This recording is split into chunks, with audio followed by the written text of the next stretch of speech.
Hello. So this video is a bit long overdue. It took me a lot of just processing to move through it and just really just come to the awareness of like, this is an experience that I had, because your brain can really just like block out certain things, you know? And I've never had anything like this, thank God, happen to me before. And I think I was really just in this sense of disbelief and navigating kind of decision-making, self-reliability. Like, is there anything I could have done? Is there any accountability I could take? Like, you know, and it was kind of just like, no.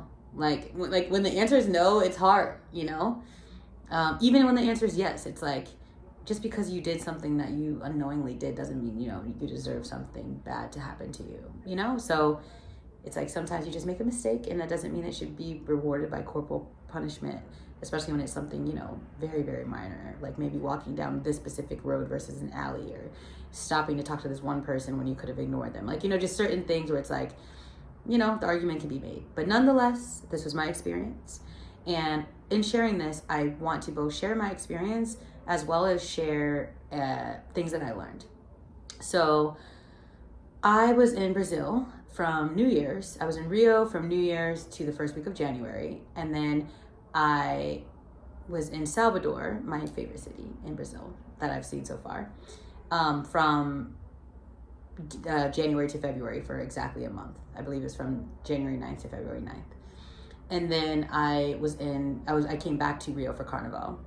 And then I was in Rio until March. So for Carnival, and then a couple weeks after. And then unfortunately, on my 59th day, or I guess 59th night, because I was there exactly 60 days. When I was coming home in my Airbnb, I was coming home in an Uber, and I was staying in Santa Teresa. I was staying in an Airbnb, and I'm gauging if I should link the Airbnb, because I know it's like kind of affecting the local market and things of that nature. But I personally think that maybe just saying Santa Teresa is enough. You know, I don't know what the right protocol would be or judgment call on that. But essentially, I was coming home in an Uber. I literally remember talking to my Uber driver and just making small talk. And I was on my phone, but like I've always been mindful, you know, like I definitely don't hold my phone up in the mirror or like in the window or anything like that, you know. Like I think just it's hard to like remember the small details, because when you're just doing your norm, you know, it's just like, okay. But what I remember, I just, you know, coming home as normal. We were it was like maybe a 15-minute Uber ride, or maybe even 20 minutes. Like, it was quite short. And then at the 5-minute mark, I just remember like I was going on my phone, I was texting a friend something funny, and I just remember looking at the messages on my phone that I had, and I had the most beautiful photos. Actually, you know what? Let me not go to a tangent. Let me get to the story, and then I'll say this after the fact. But all I remember is looking up, and I don't know the kind of car it was, but it was the kind of car that's very wide. And so the driver was here. This is the front passenger seat, and then this is the back seat, and I was in the right behind the passenger seat. And so I essentially couldn't see. All I see is my Uber driver putting his hands up, just like, whoa, whoa, whoa, whoa, whoa.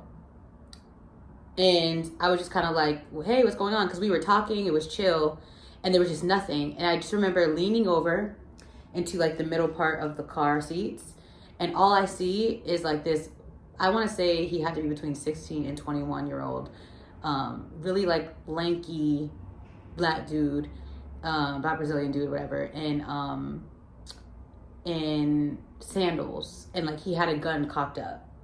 And it was crazy, because I just remember, like, even though I'm saying it, like, I just can't believe it. Like, I just remember leaning over and like seeing it, and in my head I was trying to piece like what's going on. So I started screaming to the Uber driver. I'm kind of just like, hey, like, let's get out of here, because in my head it did not dawn on me that they were trying to rob the car. I found that out after, but in my head I genuinely thought like, maybe we're in the middle of a gunfight right now, like maybe they're aiming at somebody behind us, like, you know, like I was just like, oh, we need to get out of here. Like, I'm not thinking about it being us. And then secondly, because the Uber driver wasn't driving or moving, I was like, wait, they're running at us. Like, I was like, why are you just sitting there? Like, why aren't you, you know, the car is a weapon too. So I'm like, you know, drive away, try to circle, like, I'll duck, like, you know, like, try to, in my head, I'm just like, I just feel like you should never let someone with a gun get close to you.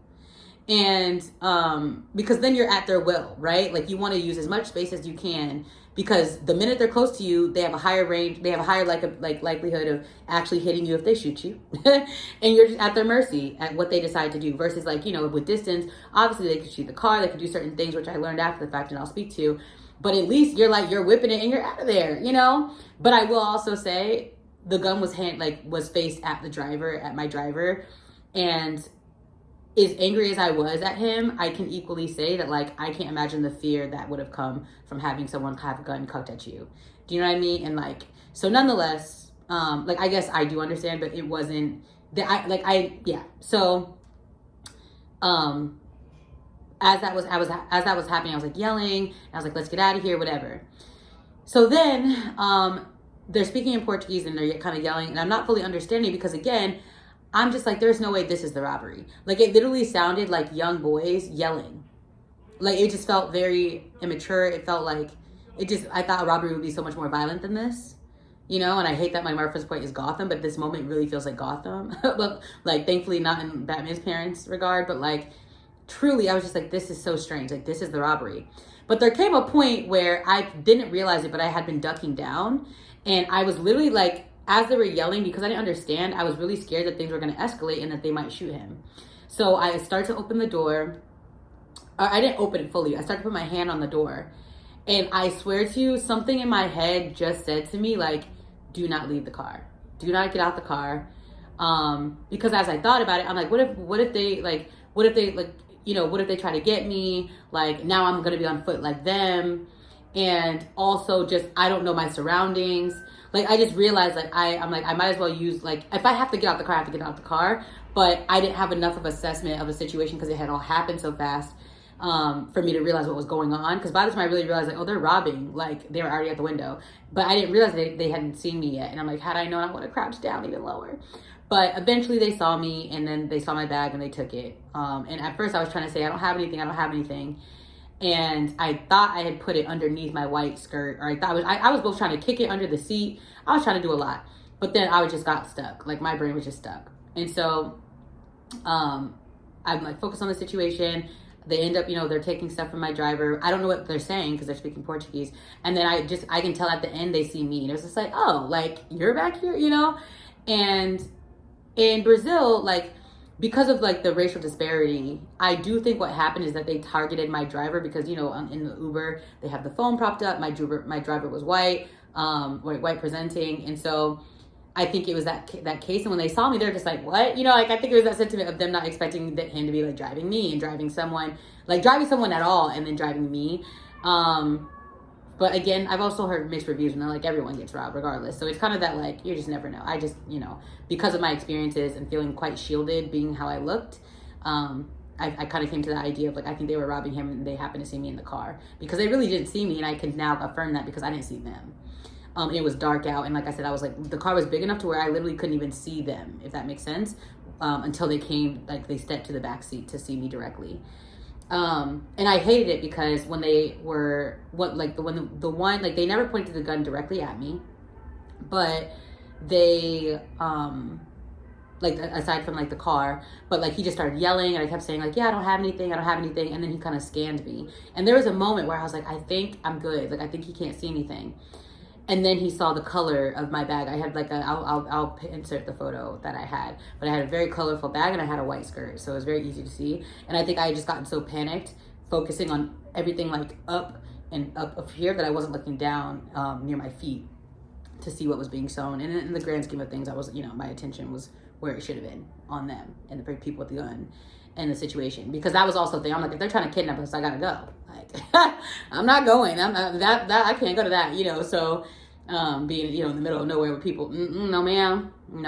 So, you know, I'm just really grateful that, like, that, like, it didn't escalate worse than it did.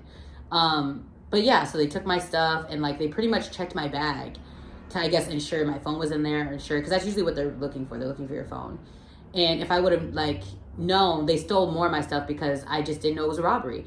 I had my, I'll go into that after, but the stuff I had in there, I wish I would have taken more of it out. I just did not know what was happening to know to do that. So, they took it, they checked the bag, they saw what they were looking for was in there, and then they just like they pretty much just said like, okay, whatever. And then my Uber driver finally pushed the pedal, and like we, you know, we went back so fast.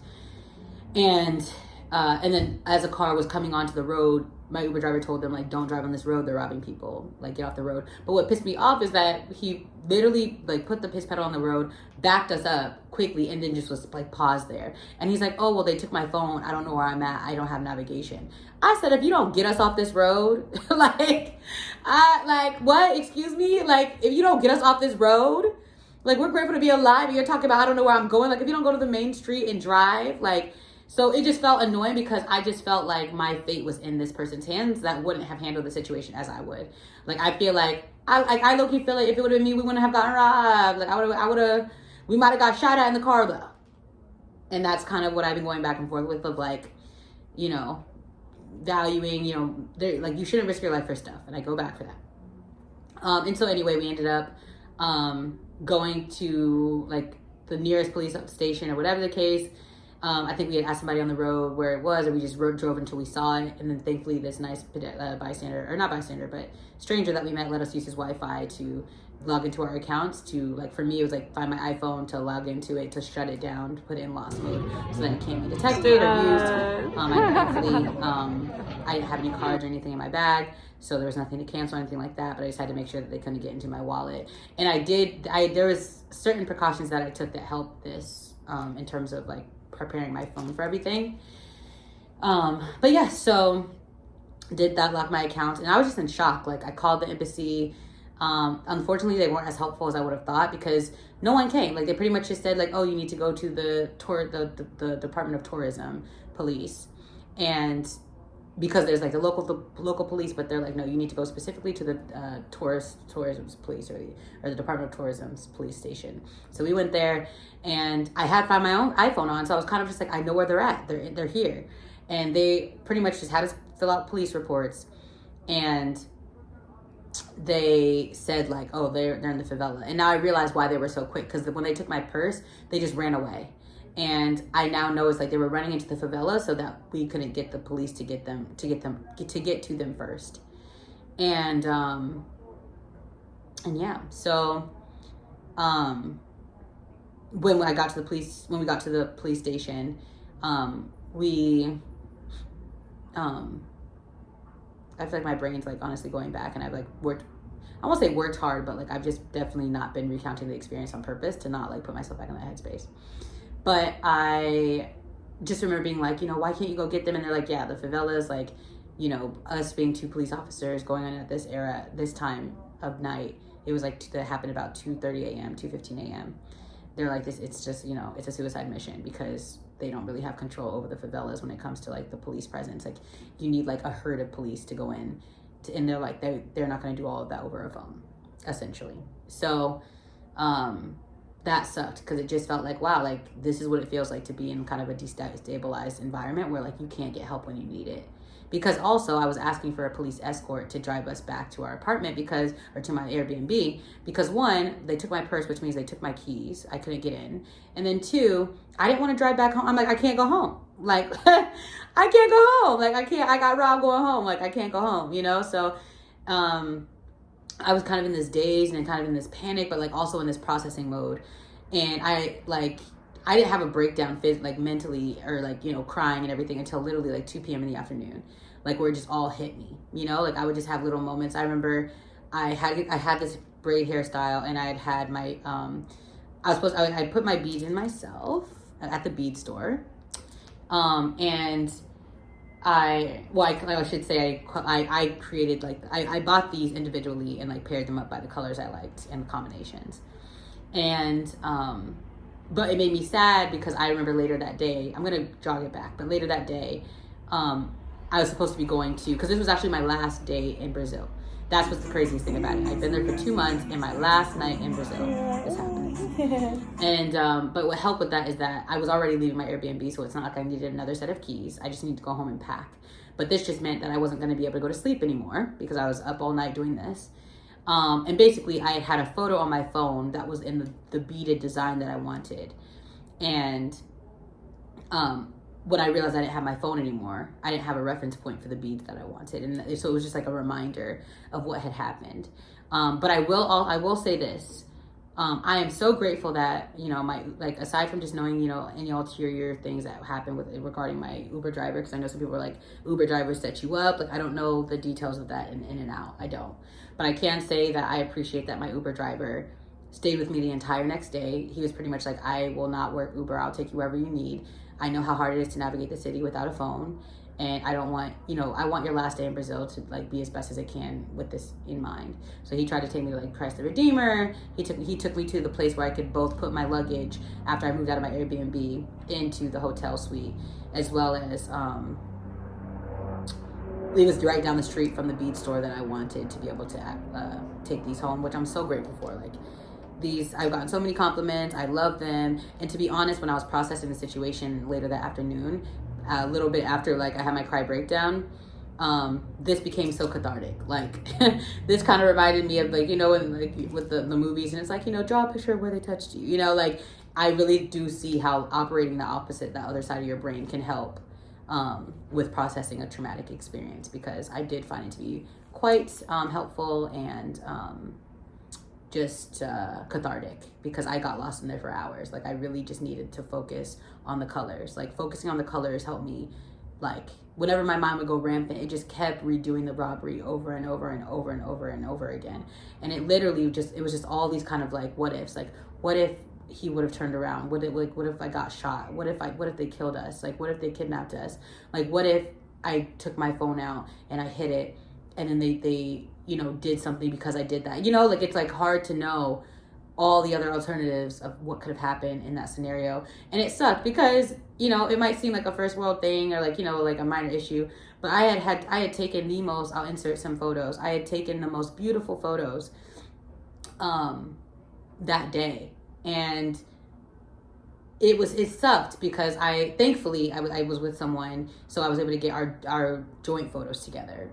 But it sucked because I had the most beautiful solo photos, and because it was that same day, they hadn't backed up to the hard drive yet, and so I lost them. And like, I could have lost a lot more. I know it's many, but it's like, you know, they're just so beautiful, and it was like such a beautiful way to just recap my story, you know? So it sucked, and yeah, it just sucked. And thankfully, you know, I didn't have the newest phone, but it just sucked that, like, I'm like, I have an iPhone 10. Like, I think any form of an iPhone is of value there because of the parts and all the things, you know, but it just sucked because in my bag, I actually had my phone charger. I had my conga because I had gone to the beach from Tanzania, which it has a really beautiful saying on it, as they do. And like, I'm like, if they ever translate it, I hope that the people that stole my stuff have to read that and think about their decisions. Which I already know, socioeconomic and systemic and all the things, but just like, dang, you know, like, you could have just took what you want. Like, take the phone, leave the rest. Like, you didn't need that, but you decided to take all of it from me. Nonetheless, well, I won't say you didn't need that, but you didn't need to do that. You might have needed the things. You didn't need to do that. But yeah, so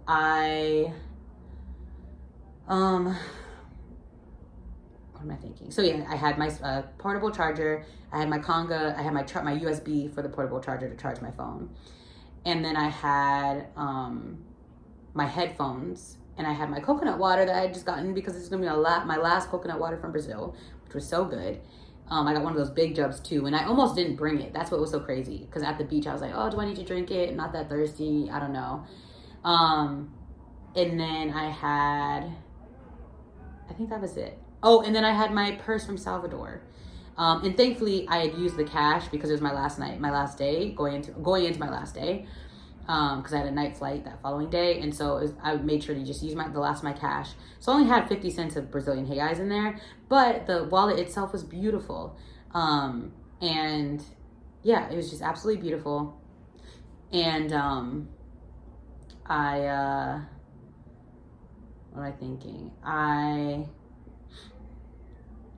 It just sucked. Like, it literally was probably the equivalent of $1. Right. Welcome to New York. But yes, like, it was more about the value and like the experience. Like, I just had such a beautiful experience buying the wallet from this really sweet woman I met while in Salvador, at the Mercado Modelo. And so I'll go back for it. I'll go back for it, or it could be sent, but nonetheless, it just sucked. But I will say, I actually thought that they stole my other wallet, and my other wallet had things like my passport card, which, get a passport card. I used to actually work in something related to that. And so I know the value of like, if you're going to travel with anything on your person, it's better to travel with a passport card as a form of identification versus a passport book, because a passport book is more expensive to replace. And and it's, it's small, it's like any other ID. It's cheaper to replace, and it just can't be used the same way. So you can only be used land or sea, whereas the book can be used as for air travel. So it's not as it's harder for people to use it on your behalf. But nonetheless, if it is taken, report it immediately, as I did. But thankfully, they didn't take the one that had my remaining money, because I actually had a couple US dollars, some Canadian money. And I had tried to actually go to the foreign exchange or the currency exchange a week prior. And because I didn't know that you have to sometimes have your ID when you're exchanging cash, I was like, okay, I'll do it another time. So I thought they had taken the wallet that had my passport card and my remaining Canadian and US dollars. And when they didn't, what I ended up doing was that I was in walking distance to the currency exchange, and I went with the Uber driver there the next day, and I was able to use the remainder of my money and use that to later that day pay a hotel worker to call my Uber for me, and then I just paid them the remainder of my money to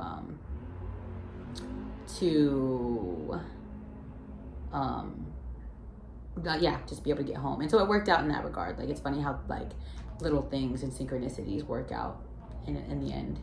But yeah, I will just say that a couple things to list. One, know your EIN number before going to a country and/or Brazil, but like truly, because I think other countries are like that as well, but I just know specifically because of my travel there, is that phones are just so coveted. And I had gone through so many, measures to protect my phone that sucked, that like, this is a situation I couldn't have, like, I was going home. I wasn't doing anything wrong. But I do caution about staying in Santa Teresa, because apparently it's dangerous at night. And I didn't know that, because it borders a favela, and like the entryway, I guess, to a favela of the case. And so in my head, I was like, oh, it's a tourist destination, like Copacabana, like Ipanema.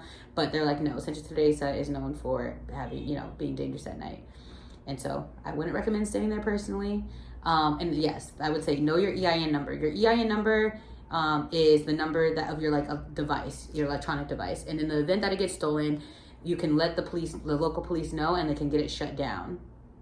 Meaning that like if they try to sell your phone, the sooner you know it, the sooner you have it. Thankfully, it sucked because I didn't know mine, so and they didn't have. This was another thing that was like not helpful. They did the tourism police or whatever. And also it was the embassy, because they offset us to them, but they didn't have international phone calls to be able to call to be able to call Apple on the international line, and to be able to like find out, both retrieve my EIN number. So then it wasn't until I was able to I got home that like 2 days later, and then I could get in contact with them and do it. But, in that time, they can make money off of your stolen phone. So the quicker you can already have it written down somewhere and on paper, I definitely recommend having it, usually we use our phones, but have it written down somewhere, so that in the event it's stolen, it can be shut down, the device cannot be used.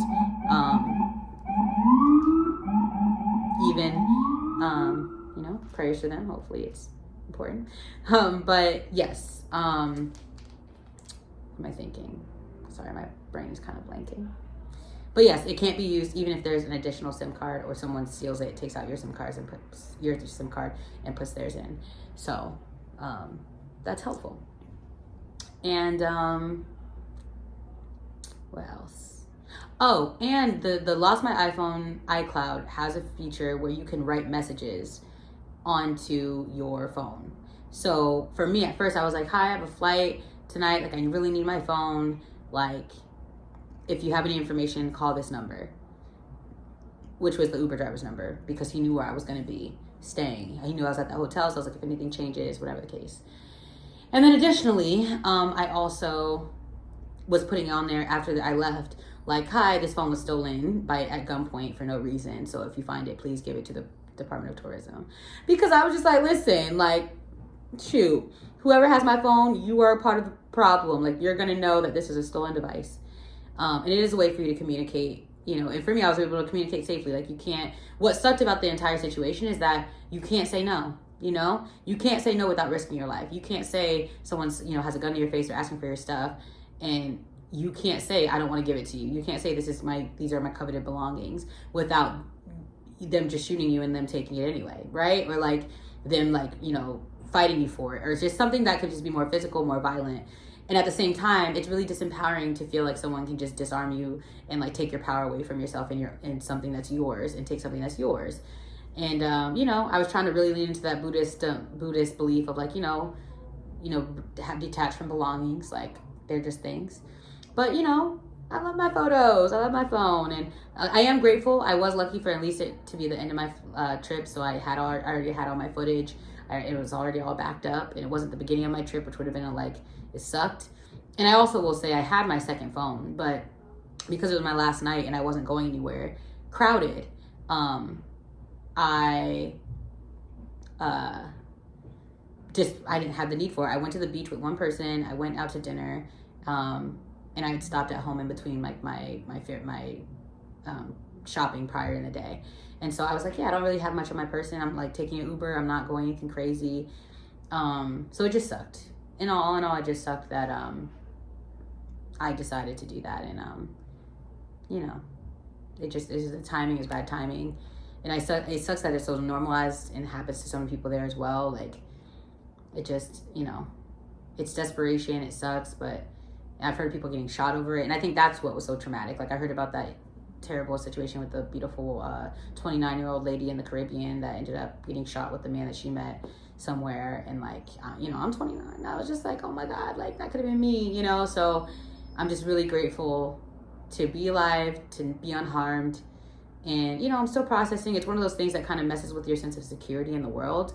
And it's kind of like, now that you know that people can have guns, you know what I mean? Like, it's kind of like, what? Like, that, but until it's like on you and it can be used to harm you and it can be used to control you, it's like a different sense of awareness. And yeah, I'm going to do a follow-up video for the things that I learned, because I feel like this is like quite long, but I wanted to make sure it was as detailed as possible, because any inferences or guesses or things of that nature that can be, any advice and things that are helpful, that can be used to help other people's travels, would be greatly appreciated.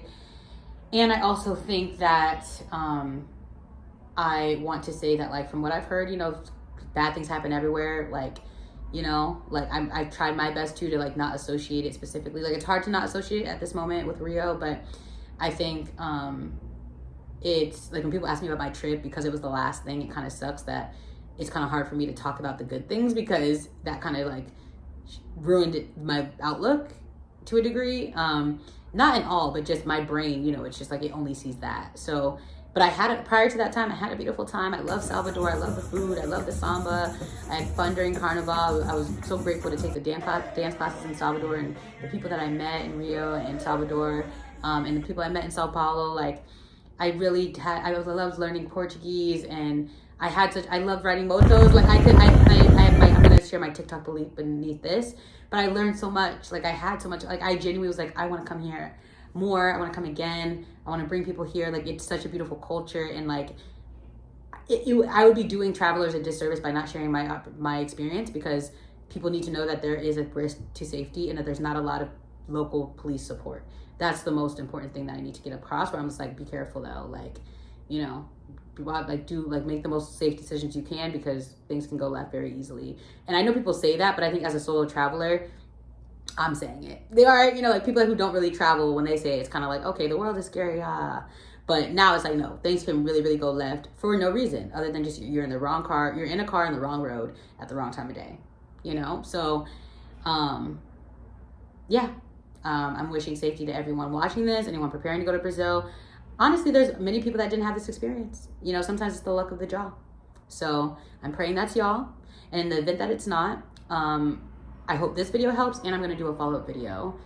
Actually, I think I'm going to do it immediately, because I'm ready to talk. And I think having this fresh in my mind, I don't always like to bring it up. And so now it's fresh. I want to give some tips and tricks. and it's gonna be kind of crazy. I think the title will shock you. Take care. Well, what do I say? I can't remember how I say goodbye. Oh my gosh, I can't remember how to say goodbye in Portuguese. Ciao. It's not ciao. Ciao's hi. Oh my god. Da logo. Da logo. Like, see you later. I think that's it. I forget.